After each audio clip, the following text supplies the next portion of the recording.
kababayan, galing kay Ma'am Evangeline.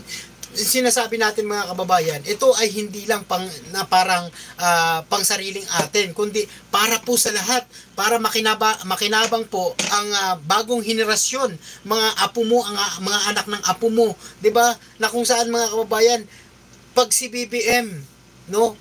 Para sa akin, kung pwede nga lang mga kababayan, agree po ba kayo na matagal na natin itong sinasabi sa lahat ng mga viewers natin na kailangan, no, pagpipili tayo ng presidente yung talagang susundan at katulad ni BBM na makajos at hindi palamura, makajos at may malasakit sa bansang Pilipinas. Kung pwede nga lang mga kababayan, bakit hindi na lang si Pangulong Bongbong Marcos, no, ang maging presidente, no? Kahit extend lang, kahit 6 years again, mga kababayan, napakarami pong gagawin ng Pangulong Bongbong Marcos, mga kababayan ko, no?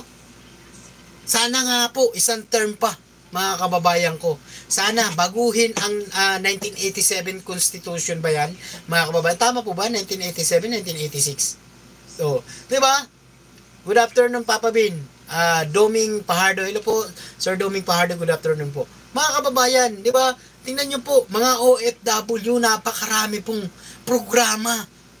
No?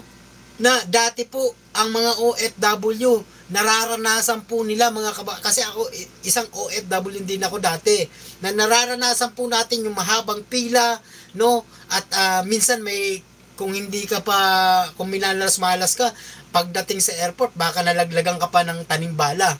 'Di ba, mga kababayan? Kaya nga itong mga programa ng ating mahal na Pangulong Bongbong Marcos ay katulad na lang yung OFW lunch dyan sa airport mismo, kababayan, na pag dumating kayo ay talagang pakikinabangan ninyo. Kung pagod na kayo ay pwede po kayong magpahinga, mga kababayan, no?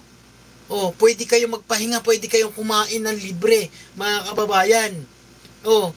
Hindi pa ba sapat yun, no, na isa po sa mga hadikain na nagawa ni BBM, no, na napakarami, hindi lang yan, mga kababayan. Kaya yung mga bumabatikos na nagbubulag-bulagan, bingi at pipi, sabagay hindi kayo pipi kasi ang binabatikos nyo kasi yung mga kapek nyusan, 'di ba? Yung kumbaga yung isinisiwalat niyo yung mga kapek nyusan na wala namang resibo. 'Di ba? Ganun ang mga kritiko ni PBBM, no? Na kahit ikay makikinabang, kahit kritiko ka, no? Pero matindi, no?